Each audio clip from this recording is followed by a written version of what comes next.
Em 90 segundos tu não faz nem um miojo, mas eu te ensino as matérias que tu tem até hoje. Então senta aí e começa a quebrar ATP pra ter energia, pra tua mente processar e entender que a probabilidade de você ir bem no Enem tá ligada direto aos meus raps também. Então começa com humanas, só sei que nada sei, mas sei que saí da vida e pra história eu entrei. Se o clima esquenta e tua caneta falhou, fica tranquilo, a esfera dela dilatou com calor. Eu sou flúor com oxigênio, dá pra completar, evoluir melhor que o Darwin poderia imaginar. Se tinha uma pedra no caminho, pode crer que eu já chutei absoluto no rap. Eu nasci pra ser rei, crio uma sociedade aos modelos de Durkheim. O mecanismo dela própria é que diz pra onde vai a inspiração. Thomas Edison dizia: é 1% e o restante o trabalho que fazia. Então senta o rabo aí que eu vou te ensinar. Sometimes rap is the best way to learn, rapá. Eu não compreendo, pero lo puedo hacer. É só estudar e ouvir as dicas que eu dou pra você. Confere suas respostas e faz tudo com calma. Manda bem na redação, faz no fundo da alma. Esse é o tópico frasal, ainda tem argumentação. E a resposta pra você eu deixei na conclusão. Se tá nervoso, se acalma pra mandar bem. E se liga nos vídeos que eu te preparo pro Enem.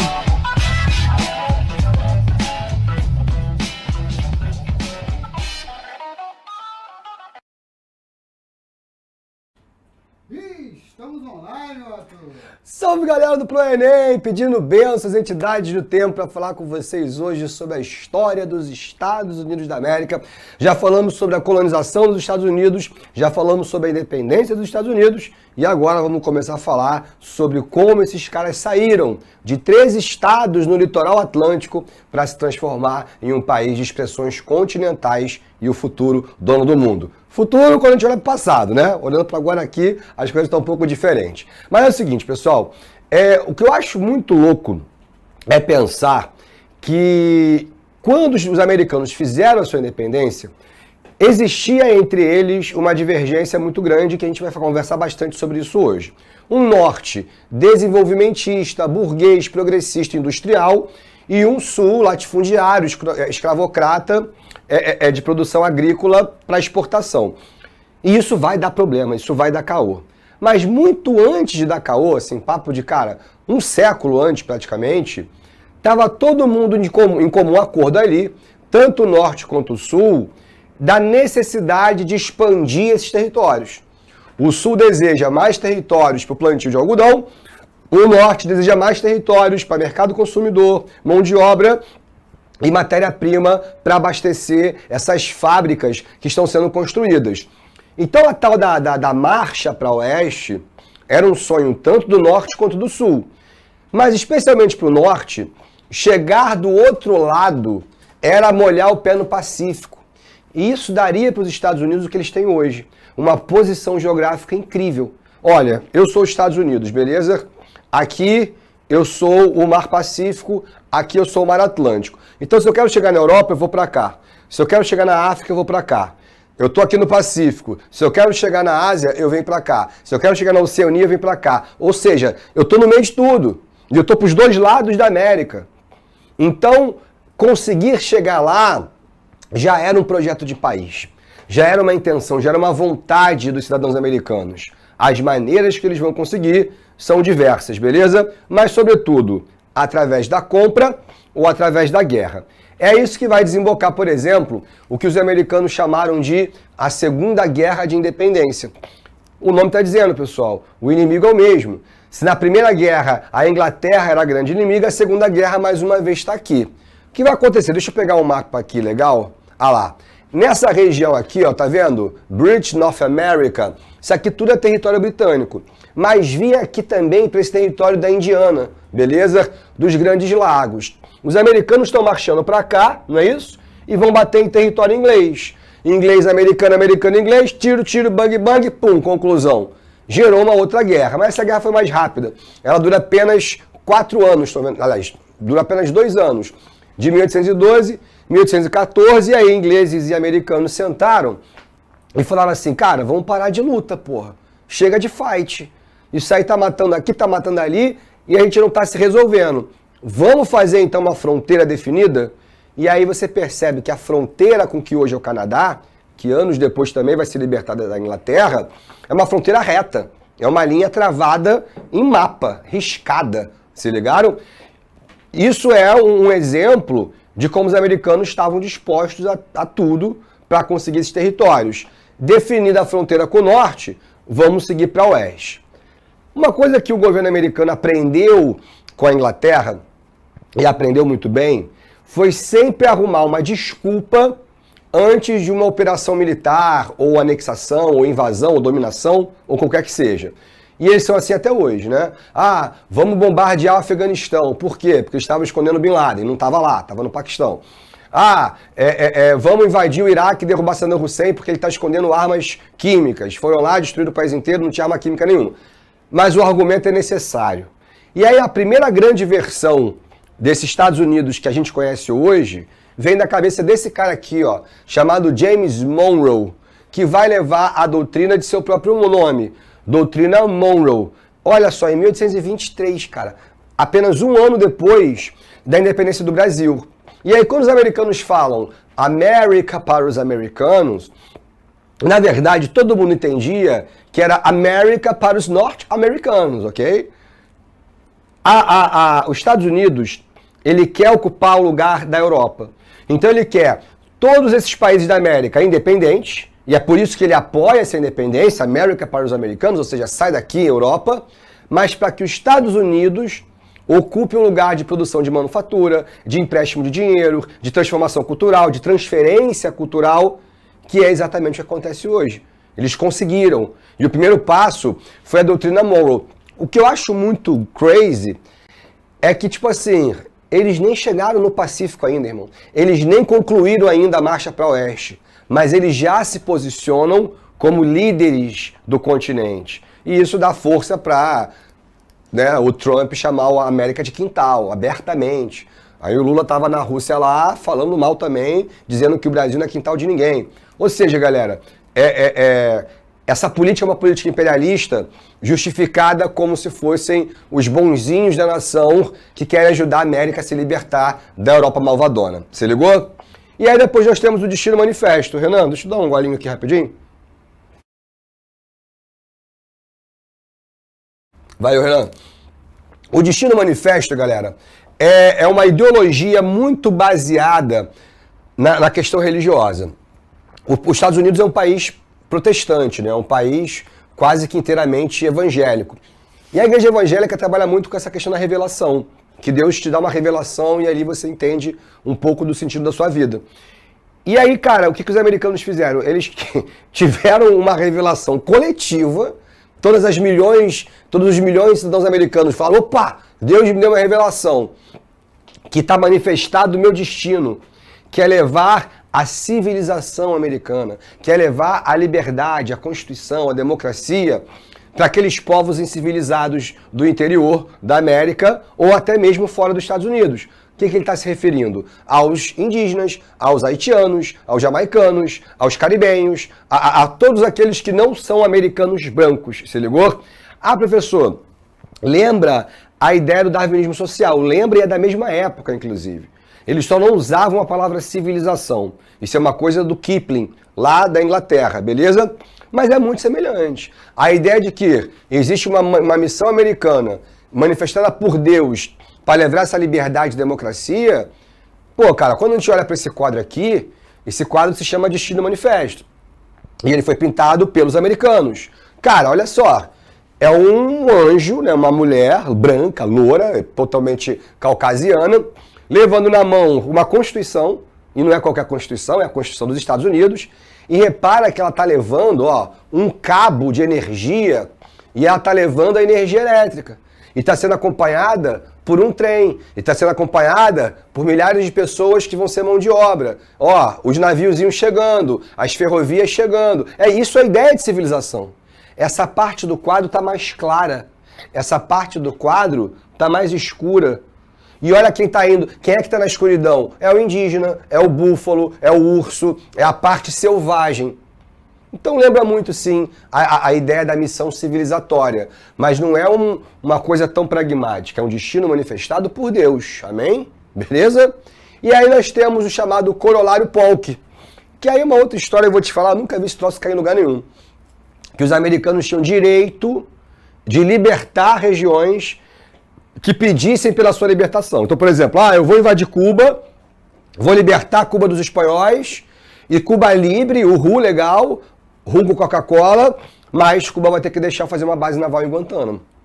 Então sempre tem uma volta. E aí viram os protetorados americanos. O corolário Polk, ele já está mais ligado, ele está mais próximo ao Big Stick.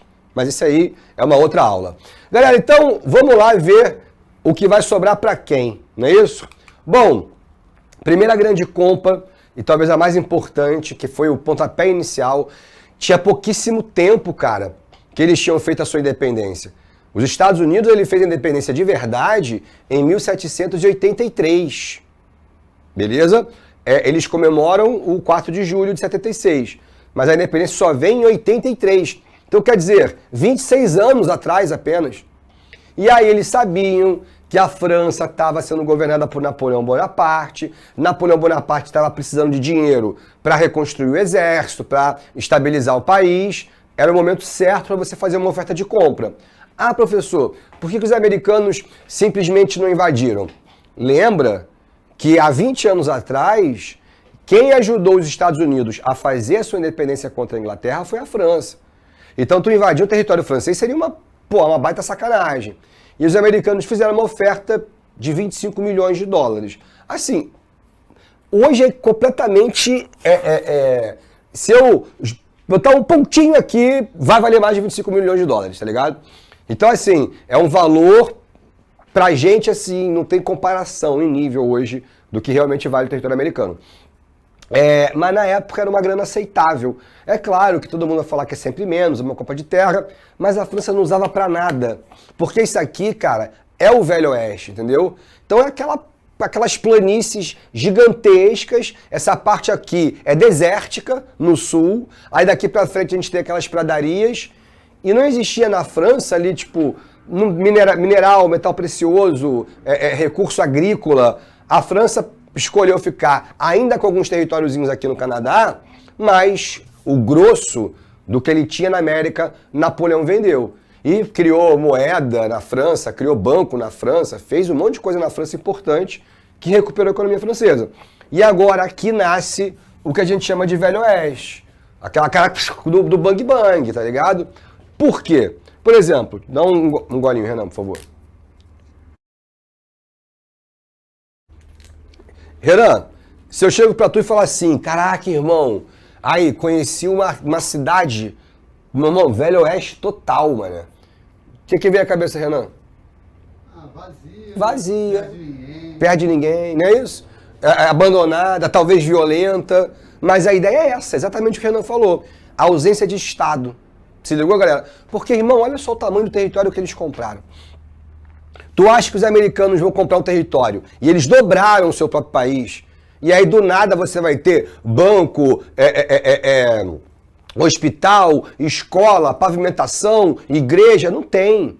Não tem. É um processo de mais de meio século de ocupação. Então essa região, primeiro, virou uma região muito favorável à bandidagem, ao banditismo. E a gente tem a criação desses grandes grupos marginais que vai assaltar o que tiver no caminho. Vai assaltar o migrante, vai assaltar a ferrovia, vai assaltar o pequeno fazendeiro, vai assaltar o latifundiário e vai fugir pro oeste. Então esses caras viram verdadeiras lendas, né? Que são fora da lei, que o Estado não consegue capturar porque eles têm uma imensidão de território para fugir. Então eram muitos bandidos, muitos mesmo. Logo, cara, a única proteção que você consegue fazer é você mesmo. E aí, meu irmão, é a bala, se ligou? Então quem puxar o gatilho primeiro vai ser o cara que tem vantagem. Por isso, essa necessidade do tiroteio, essa necessidade do aprendizado com armamento. Porque essa galera que vai explorar o oeste tem que lidar com uma porrada de bandido violento e também tem que lidar com uma cacetada de indígena que estão perdendo território e que estão puto pra cacete. E que vão aprender a atirar muito bem, que vão aprender a cavalgar muito bem, e eles conhecem o território muito mais do que os americanos. Então, assim, a chegada dessa civilização, a chegada dessas cidades, vai demorar muito tempo, cara. Tem municípios inteiros que foram incendiados por indígenas. Você tem comunidades inteiras que foram assassinadas e sequestradas por bandidos.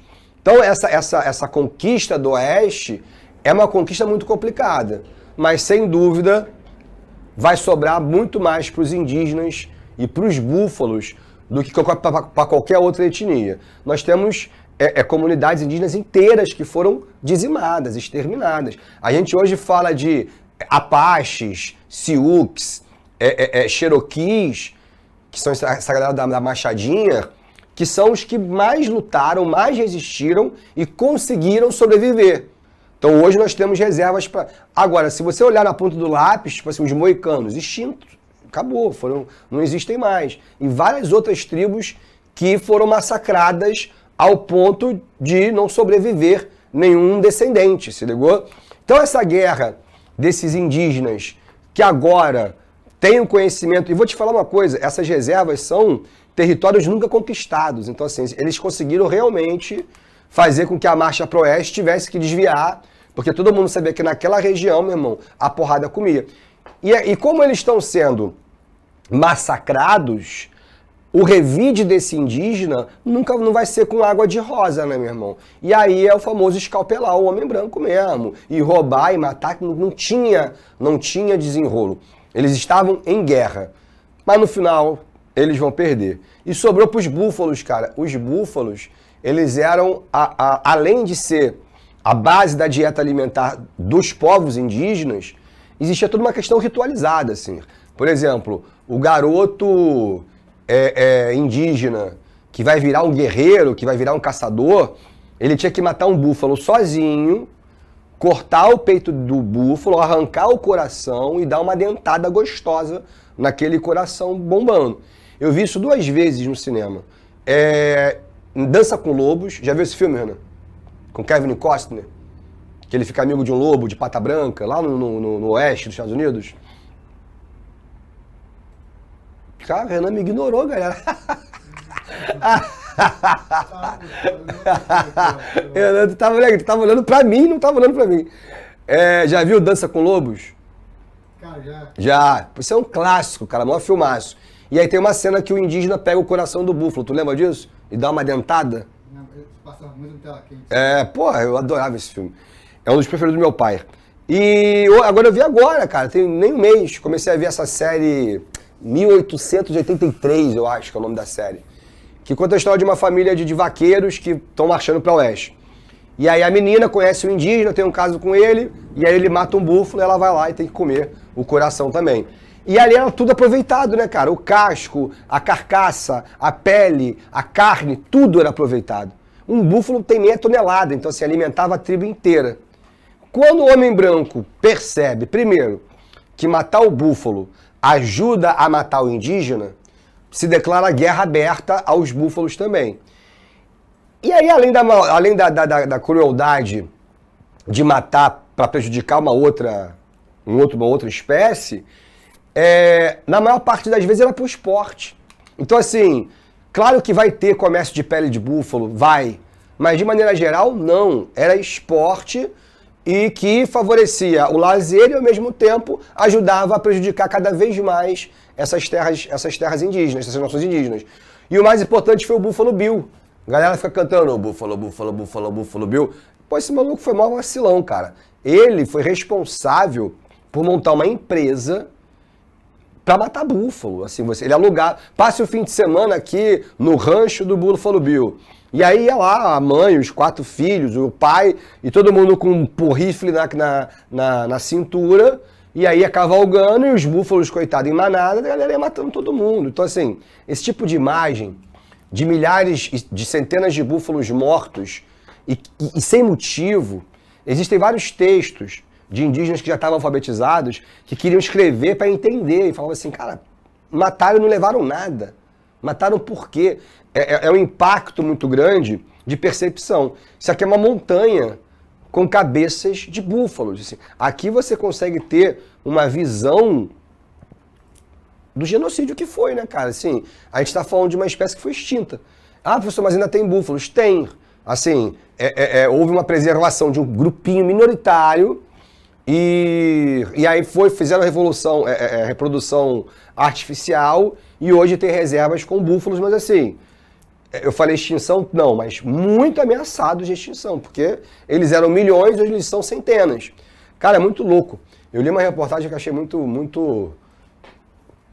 Tu vê o tamanho da adaptação da natureza, né, da inteligência.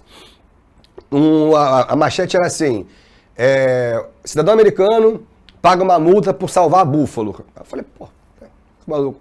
E aí tava lá um filhotinho de búfalo atolado, o cara foi lá, pegou, tirou o filhotinho lá da lama e o filhotinho foi embora para voltar para a família. Aí é que tá o problema. Se você encosta a mão no búfalo, a manada exclui ele. Porque você foi, tipo, amaldiçoado pelo homem branco. É loucura, e é verdade. O filhotinho foi rejeitado pelos pais e morreu de fome. Então, quem foi o responsável por matar? O cara que ajudou. Entenderam a ideia? Mas isso é um dispositivo biológico criado pelos búfalos diante disso aqui, né? Diante de uma tragédia ambiental não, mas uma tragédia da fauna dos Estados Unidos. E aqui o famoso cowboy, cara. O cowboy ele tem essa fama, né, nos Estados Unidos. Ele é interessante porque o cowboy é o vaqueiro, assim. O cowboy não é o pistoleiro. O cowboy ele é o cara que cuida da vaca. Então, assim, ele não é o xerife corrupto, ele também não é o caçador de recompensa, ele também não é o bandido.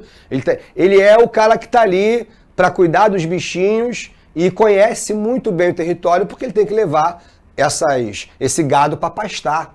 Entenderam a ideia? Então, toda vez que você faz esse cinema americano sobre o faroeste, né?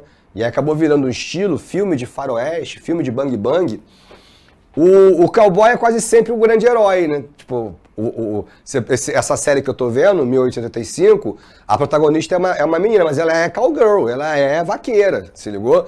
Porque o cowboy, ele é tipo o bom selvagem, né? Ele é pobre, ele é humilde, mas ele é o vaqueiro que ama o oeste, que ama aquele modo de vida, mas que sabe se defender, que sabe atirar. Então, assim, é o herói perfeito, é o Woody, né? Do Toy Story.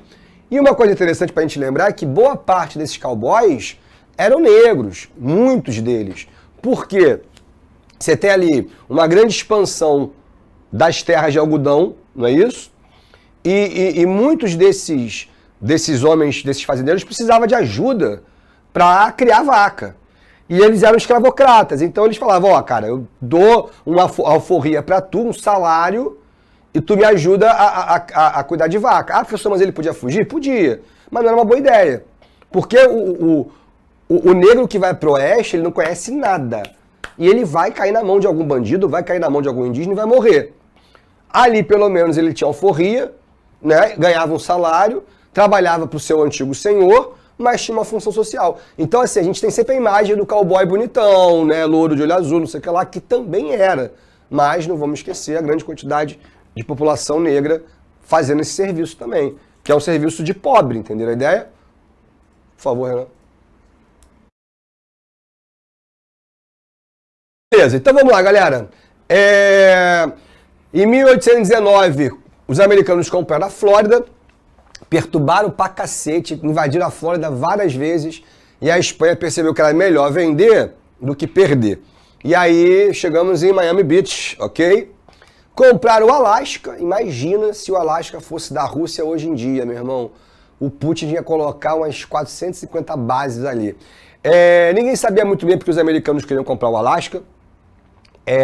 Compraram. A Rússia, na época, era governada pelo czar Alexander II. Alexander II foi o cara que... O bom czar, né? Que vendeu o Alasca para fazer reformas importantes no país. E a gente sabe hoje que os americanos já estavam ligados que o Alasca tinha grandes reservas de petróleo. Tem até hoje. Para explorar é brabo, porque você vai começar a mexer com calota polar. O Trump está prometendo furar. Tá todo mundo dizendo que vai dar merda. Bom, vamos ver onde é que isso vai gerar. Então compraram da Espanha, Flórida, compraram da França, Louisiana, compraram da Rússia, o Alasca. Agora, pô, se é o México, não precisa comprar, não é isso? Os americanos começaram a ultrapassar as fronteiras com as suas lavouras de algodão. O México avisou que as fronteiras estavam sendo invadidas, mas que o problema maior era a utilização de mão de obra escrava, já que dentro do México não existia mais a escravidão. Os americanos não se importaram, continuaram avançando, até que um dia as autoridades mexicanas chegaram e libertaram todos os escravos que estavam dentro de território mexicano. Irado, né? Não para os Estados Unidos, que compreendeu aquilo como um ataque à soberania americana e como um roubo de propriedade. Afinal, o escravo era a propriedade dos senhores e o governo mexicano não indenizou ninguém. E aí começa uma guerra covarde contra um México extremamente atrasado, sem fábrica, sem indústria e sem capacidade de se proteger de uma nação bélica, uma nação que já tinha feito uma guerra, já tinha feito 2 guerras, na verdade, contra a Inglaterra. E, cara, o México perdeu, foram 10 meses de guerra. E os americanos, obviamente, queriam chegar em Los Angeles, né? Queriam chegar em São Francisco, queriam chegar no Pacífico. E aí, cara, qual foi a proposta dos Estados Unidos, a primeira proposta? Que o México entregasse todos os territórios a partir dessa linha aqui. Então, daqui para cima, tudo isso seria dos Estados Unidos. Olha que doideira, irmão. O México ia sair disso aqui, ó, para isso aqui. Ia virar uma Guatemala. E o governo mexicano falou, não, que passa por dias, não, babá. E aí os americanos, então tá bom. Então nem eu nem teu, porque aí o México também propôs a linha azul, tá vendo? Ó, e tava bom, hein? Os americanos iam pegar, ó, Texas, São Francisco, só não ia ficar com San Diego. Aí o tio Sam, cara de pau, como você foi, então ok, né? Nem você, nem eu. Vamos fazer aqui um meio termo, que é a atual fronteira do México. Aí, ó, cortou-se aqui e toda essa região que outrora era o México, hoje se chama Estados Unidos da América. The Great Again, ok? Já dizia Lázaro Cárdenas, futuro presidente do México. Pobre México, tão longe de Deus e tão perto dos Estados Unidos. Um dos maiores roubos territoriais da história, o México foi reduzido em mais de 44%, ou seja, foi metade do país roubado após a guerra. Então, assim, agora os Estados Unidos finalmente chegaram no Pacífico, não chegaram pouco, chegaram pra cacete, né? E aí, cara, eles têm agora, então, mais uma pernada, né? Porque assim, 1803 compraram a Louisiana. Aí, meu irmão, eles ainda estão indo pra Louisiana, né? Mas Velho Oeste, Velho Oeste, Velho Oeste, Velho Oeste. Ainda nem conseguiram concretizar, levando ferrovia pra caramba. Isso é importante também.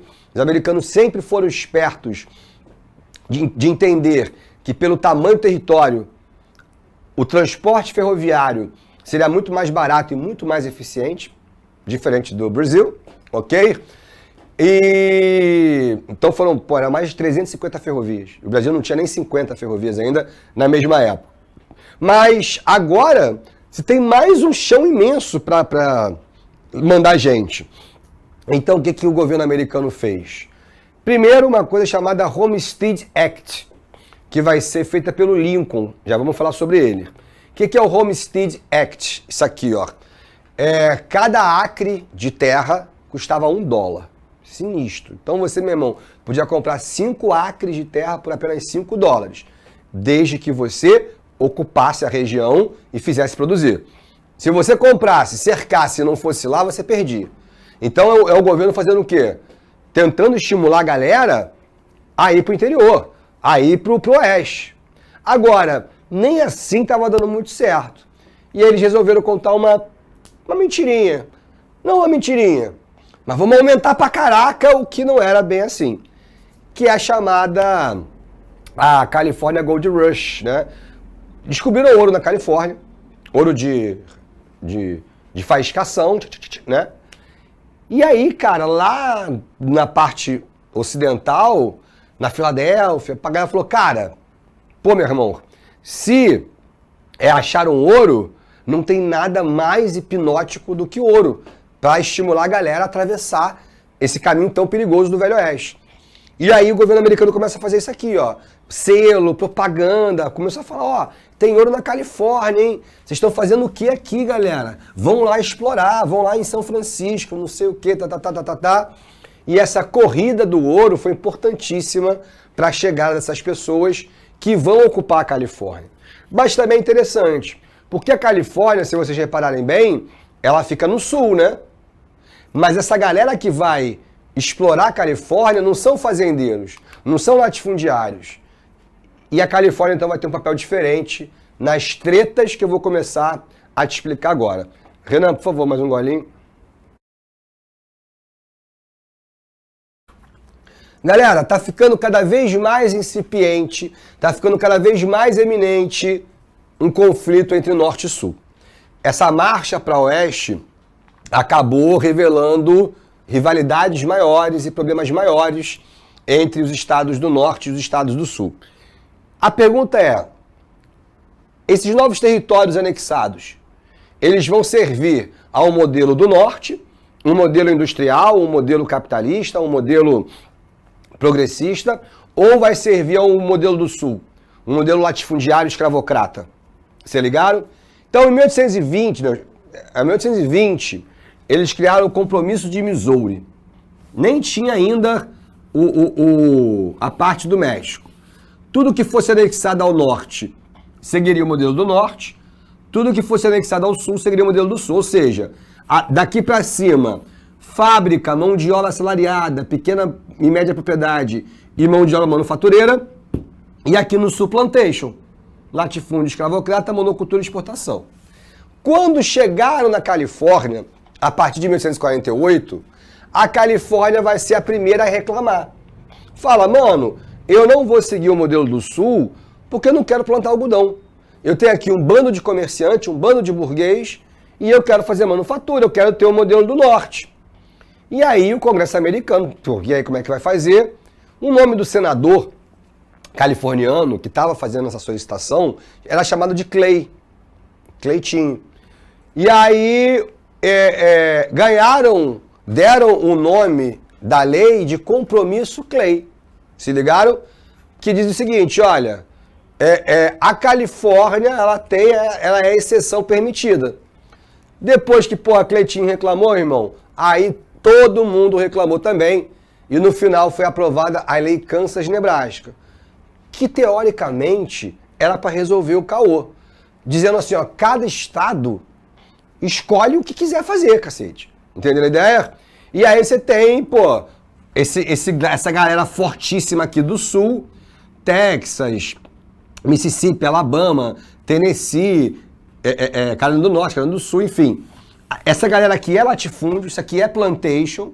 Aqui no norte, essa galera de fábrica e indústria. E aí tinha uma galera meio que tipo assim, não sei, tô em cima do muro. E eu posso estar em cima do muro. A parada é o seguinte, quando Abraham Lincoln chega ao poder, esse cara, ele era um representante do norte, beleza? E ele já prometia há muito tempo que a grande intenção dele era acabar com a escravidão. Ele não aceitava a escravidão, ele achava aquilo uma coisa ultrapassada, uma grande âncora no desenvolvimento do país. E era um cara muito benquisto, muito respeitado, muito inteligente, um cara que tinha uma liderança muito grande. Era um cara imenso, tinha quase 2 metros de altura.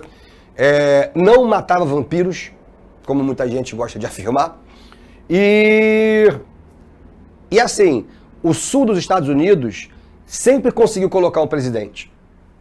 Sempre. Porque eles tinham mais grana, eles tinham... estavam mais consolidados desde a colonização. Mas a expansão do norte acaba aglomerando gente, tendo mais eleitores. Por isso que hoje nos Estados Unidos a gente tem essa coisa dos delegados eleitorais. Porque se for voto a voto, o sul sempre vai perder. Tá? O que hoje não é mais sul e norte, né? Hoje é o republicano e o democrata, que é meio que o progressista e o não progressista. Mas esse aqui é o slogan da campanha do Lincoln. Solo, terra e homens livres. É a promessa dele. Cara, fizeram de tudo, mas não conseguiram e o Lincoln venceu as eleições. No momento que o Lincoln vence as eleições, todos esses estados que eu te falei, Texas, Mississippi, Alabama, Virgínia, todos os estados do sul, incluindo a Flórida, se reuniram e disseram, cara, esse maluco vai querer abolir a escravidão, esse maluco vai querer fazer protecionismo alfandegário, chegou a hora da gente dar um basta nisso. Porque a gente não vai se entender. A gente não vai conseguir chegar a um diálogo com o norte. Então, vamos emancipar. Ou, como eles gostam, vamos se secessar. Beleza? E aí que você vai ter o quê? A guerra de secessão. Beleza, pessoal? Porque os estados do sul criaram essa bandeira horrorosa aqui e se autoproclamaram os Estados Confederados da América, emancipados nos Estados Unidos da América. Obviamente Lincoln fala, no, are you crazy? E declara guerra, se ligou? Então começa a guerra, uma guerra no século XIX, e é a guerra onde mais americanos morreram. Em nenhuma guerra, nem Vietnã, nem Primeira, nem Segunda, americanos se mataram em uma guerra que teve quase 1 milhão de mortos, cara, 1 milhão de mortos. Então aqui os estados do norte e Califórnia, isso aqui são os estados neutrões, os que não querem nem lá nem cá, ó, estamos aqui de braço cruzado, e a porrada vai comer entre o norte e o sul, justamente nessa parte ocidental dos Estados Unidos. Vamos ler com calma isso aqui, porque isso aqui é importante, tá? O que o norte queria? Terras livres, homens livres, para criar um mercado consumidor e mão de obra barata, beleza? Então também não pensem vocês que, ai meu Deus, os caras do norte eles eram super conscientes, eles tinham um grande apoio à questão negra, não é isso não. Essa galera aqui é burguesa, o escravo não compra, então ele quer que o escravo trabalhe e ganhe salário para comprar mercadoria. E o sul ainda quer manter aquele império quase colonial, sabe qual é? Que é o latifúndio, galera, é a plantation. Tá? Mas o que é o livre-cambismo? A tarifa aduaneira, a tarifa alfandegária, que é o que o Trump hoje está fazendo com a China, quem decide é o presidente. Né? E aí é complicado, porque se você tem um presidente do norte, como é o Lincoln, ele vai fazer igual o Trump. Vai aumentar as tarifas de manufatura para proteger o dele. E vai deixar o que vem de fora mais caro. Esse cara do sul, ele não está afim disso. Ele quer ganhar dinheiro, ele é rico. Então ele pega e compra tudo do estrangeiro. Ele não quer que os Estados Unidos façam a produção, porque não é do interesse dele. E aí, cara, os americanos só conseguem chegar a uma conclusão através da porrada. A vantagem do sul era só uma. Eles tinham grana. De resto, cara, o norte tinha mais gente, o norte tinha fábricas, essas fábricas vão fazer armas. Ah, professor, mas a Inglaterra não vai ajudar o sul? Por quê? Por que a Inglaterra vai se meter nesse caô? O Sul chegou a tentar ameaçar a Inglaterra. Ó, se você não me ajudar, eu não vou mais vender algodão. A Inglaterra falou, fuck you.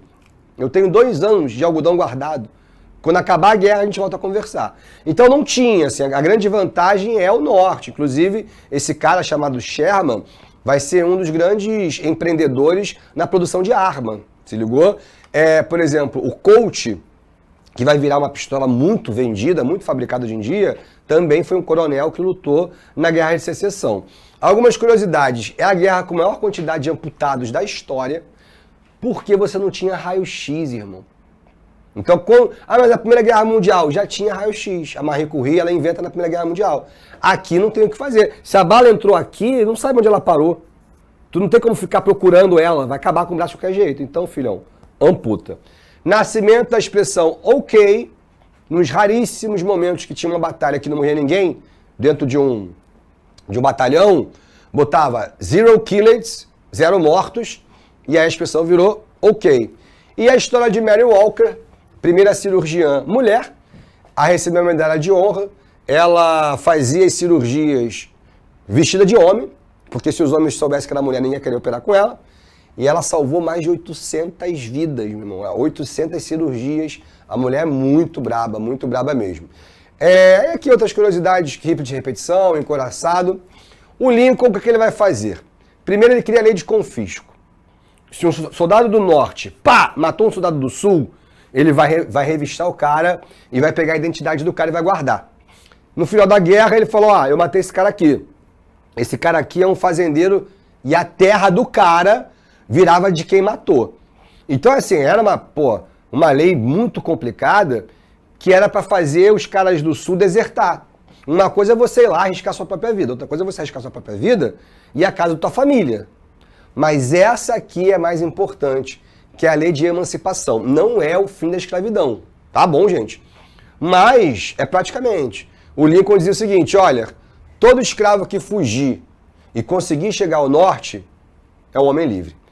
Ele quer estimular a perda de mão de obra, a perda do grande meio de produção, ele quer ganhar mais pessoas adeptos à causa do norte, e, sobretudo, quando o escravo vai fugir, ele sabe que é definitivo. Então, meu irmão, antes de fugir, ele bota fogo na senzala, ele bota fogo na Casa Grande, ele mata o cara, e isso aqui vai desarticular ainda mais. Então, foram 4 anos e meio de combate. As batalhas foram severas, sangrentas e completamente perturbadoras para quem sobreviveu. Os traumas foram terríveis.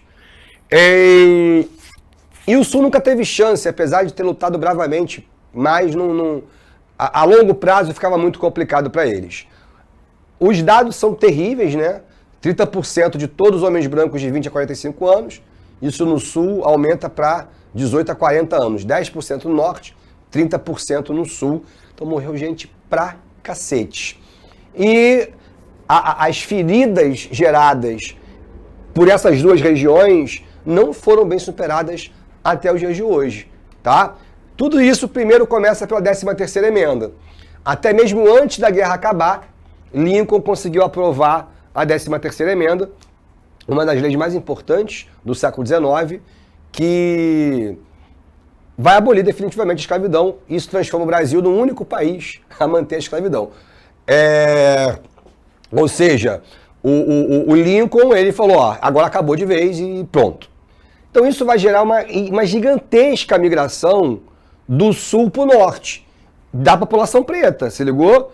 Que, meu irmão, eles são livres, mas o racismo não está aqui escrito. Aqui não está escrito nada de inserção social, aqui não está escrito nada de reparação histórica. E ali os estados do sul vão criar formas de perseguir o negro, que eu já vou te contar. E a primeira vítima disso foi o próprio Lincoln, assassinado por um amigo de infância, a quem ele tinha salvado de um afogamento. Uma gratidão esse cara. Deu um tiro na nuca do Lincoln, que vai sofrer a noite inteira, mas ela vai acabar perdendo a vida. Perdeu a vida, mas conseguiu a abolição. Isso aí eles nunca tiraram. Mas então vamos lá entender o que acontece. É o que a gente chama de leis Jim Crow. Jim Crow é um personagem da literatura americana extremamente racista, quer dizer, não era um personagem racista. O personagem representava o racismo na cultura do Sul, que ele era um personagem negro que personificava tudo que tinha de errado. Ele era alcoólatra, ele era viciado, ele era ladrão, ele era mau caráter. E essa ideia de colocar a população negra quase que naturalmente dedicada aos males da sociedade, aos males de caráter. E isso, claro, foi escrito por um homem branco. E então essas leis de Jim Crow, elas é um apelido para as chamadas leis de segregação racial. E aí você não tem os direitos civis.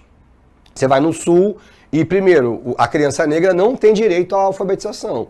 A criança negra não tem direito à escola. Quando ela cresce, ela não tem direito à universidade. Quando ela vira adulta, ela não tem direito ao voto, não tem direito à candidatura, não tem direito a ser funcionária pública, não tem direito a nada, cara. É bizarro. Então, assim, a escravidão acabou. O negro agora é um cidadão livre, mas que não possui direitos civis. Então ele não é cidadão. E para piorar muito mais, além desses direitos básicos, à educação, à saúde, ao funcionalismo público, não pode ser polícia, não pode ser guarda-vida, não pode ser bombeiro, não pode ser porra nenhuma. Ainda tem a segregação física, né, espacial. Ó, a escada para brancos, uma partezinha da escada para não brancos. Você entra no ônibus, 70%, 80% para homens brancos, 20% para pessoas negras. E isso vai durar 100 anos, cara, 100 anos. A última lei de Jim Crow cai em 1965 e ela começa em 1865, surreal. E nada foi pior do que a criação da Ku Klux Klan, um bando de fanáticos sulista, em sua maioria veteranos da Guerra de Secessão, que nunca aceitaram a abolição, que nunca aceitaram a construção de um país que tem população preta e que não vai embora, que vai ficar lá porque é população americana. E esses caras, além de colaborarem diretamente pela ausência dos direitos civis, vão ser criminosos, né? Vão cometer crimes terríveis, enforcando, espancando, torturando pessoas negras, queimando as igrejas, queimando casas e tendo manifestações públicas que ainda existem até hoje, como essa palhaçada aqui, né? América primeiro, um Deus, uma nação e uma bandeira, numa ideia louca de pureza racial, que obviamente flerta com o nazismo. Então, assim, hoje a Ku Klux Klan, ela é proibida, mas ela existe de maneira ilegal e ela se associa ao nazismo, né? Dessa ideia de pureza, de superioridade, e o racismo no Sul é muito forte mesmo. Por isso que você tem um esvaziamento do Sul e uma migração muito forte da galera, da população negra para o Norte. Isso aqui foi uma foto tirada na década de 90, uma criancinha vestida de Ku Klux Klan, pai e mãe completamente irresponsáveis, e aí eles deram mole, a criancinha foi brincar justamente com o policial negro, que tá olhando para ela como quem diz assim, tá vendo? Hoje tu quer brincar comigo, mas daqui a 10 anos tu vai querer minha morte.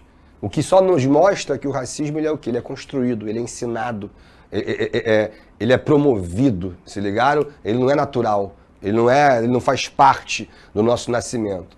E aqui o George Floyd, né, que foi executado dentro do ensino. Pô, o cara asfixiou na frente das câmeras sem medo alguma de punição. Valeu, galera! Tamo junto! Fui! Assista nossas aulas a hora que você quiser. Vem com o Pro, o cursinho online que mais aprova no Enem. Assine em proenem.com.br.